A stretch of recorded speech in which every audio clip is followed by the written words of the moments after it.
Hello everyone, I have been here for 5 years. It's not too long, but it's long enough for someone to ask me the question like did I get the citizenship or did I get the green card? It's not easy as I thought. In order to get the green card through studying and working in the United States, it's really a long run going through a lot of process.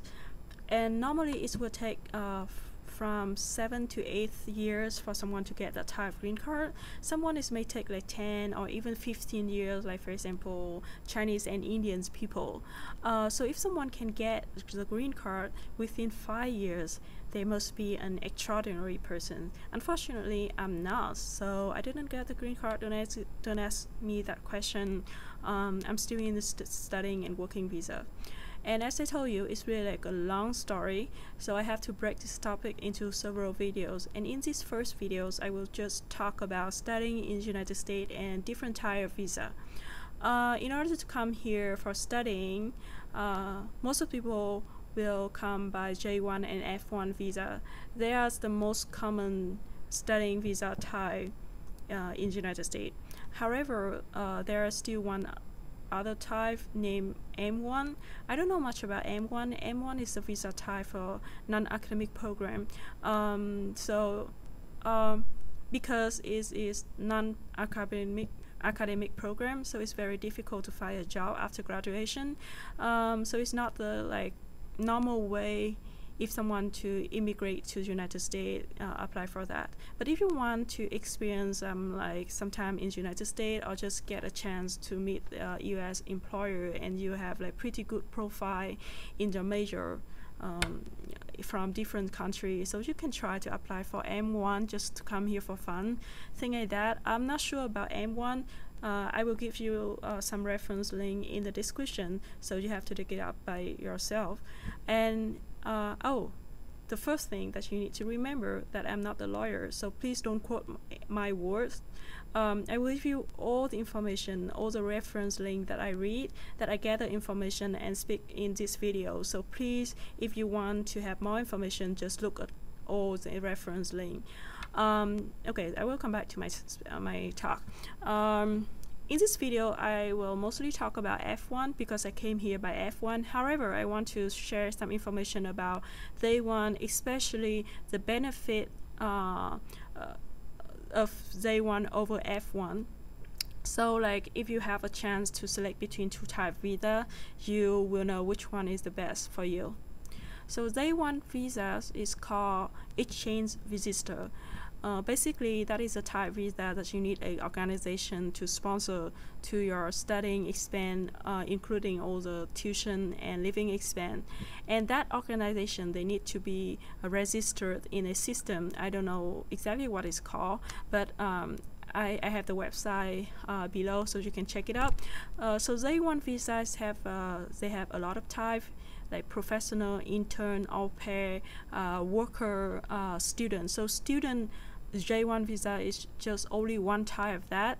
So you can come here. So if you see someone come here by J1 visa, it doesn't mean they are student. They can be different type. And but Day1 student visa, the most popular one is a visa come from Fulbright Scholarship, VEF Scholarship, Humphrey, Rotaries, or also PhD student. So normally when you come here for PhD, the school may offer you J1 visa because the university will pay for all your studying and living expense, right? So in Day1 visa, they have two types also. I mean, in Day1 student visa, they have two types also. One type with 2-year rule and one other without. What does it mean? 2-year rules is mean after graduation, if you want to apply for green card, any type of green card, you have to come back to Vietnam and physically stay in Vietnam within 2 years. So you can come every summer. Every summer you come back to Vietnam 3 months, so you need 4 summer to, right? I'm sorry, 3, oh my god, you need 8 summer to finish 2 years anytime. So they just need to have like 2 years physically you stay in Vietnam. It doesn't matter when. So you have to finish that before applying for green card. This is very important things that you need to consider, because like normally all the scholarship from the governments like Fulbright, VEF will have 2 years rule applied. But for PhD students like who got the funding directly from university or from other resource, they may have or may not have 2 years rule apply.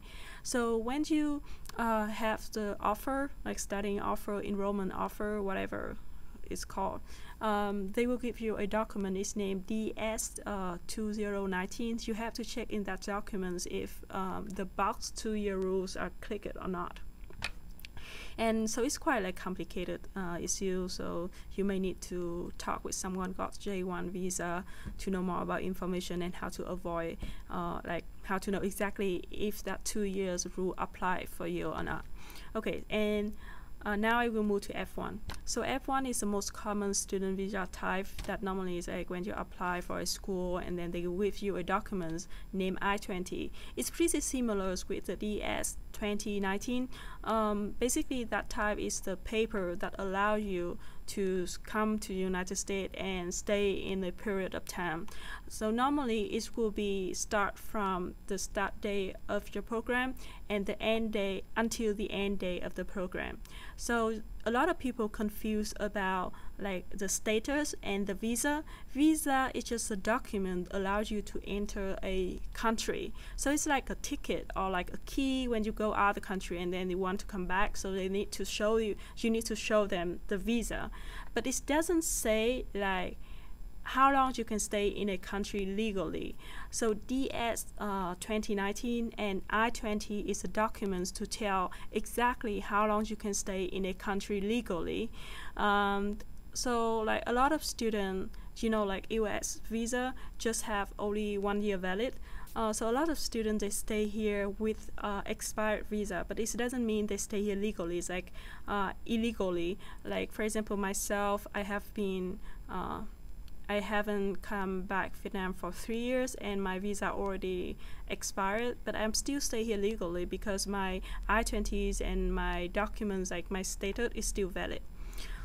Okay, and for the F1 visa, both F1 and J1 visa won't allow you to work outside your major because you come here for academic programs, so they don't allow you to work outside your major at all. I'm not sure how J1 will work because I came here for F1, so I just talk only about F1 in this video. So if you want to work in F1, you can only work on campus.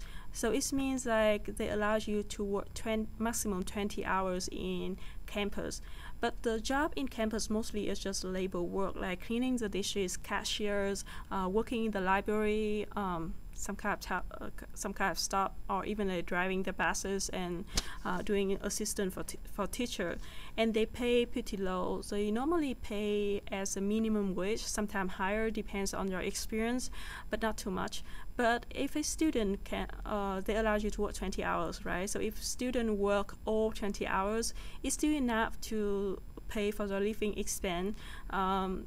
Depends on the city where you live. Like for example, when I study in Iowa State University, where I have very low cost of living expense, so I earn.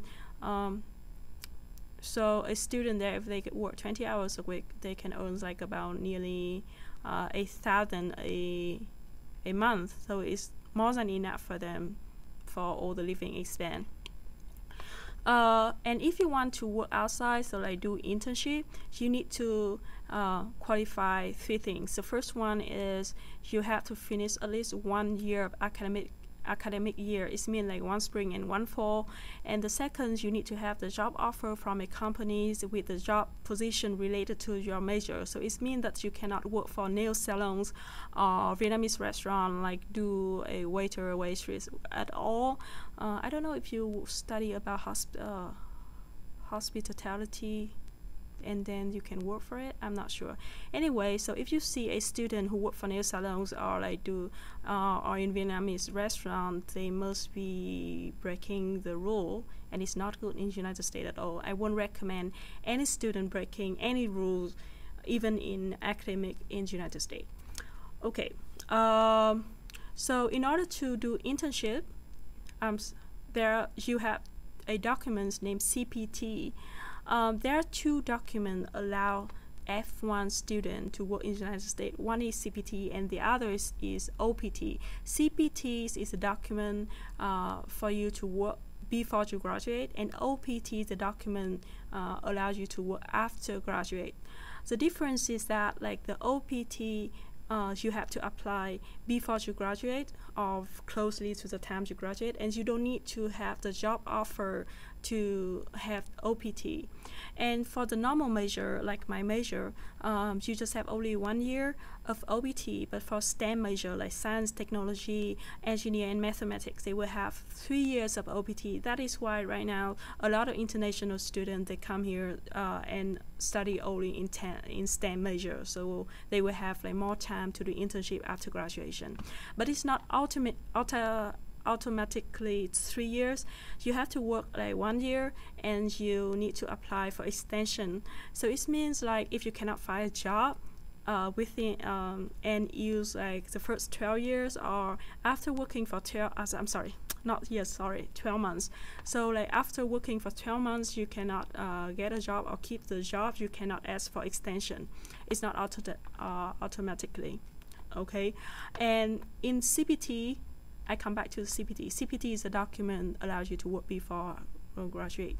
CPT doesn't have limit of time to work, but if you work more than 12 months, the rest of the time will be deducted into OPT. Like for example, if I work like 12 months, like for example, if I work like 20 months in CPT, I cannot apply for OPT because my OPT just have only 12 months, and I already used 12 months more than the 12 months that CPT have.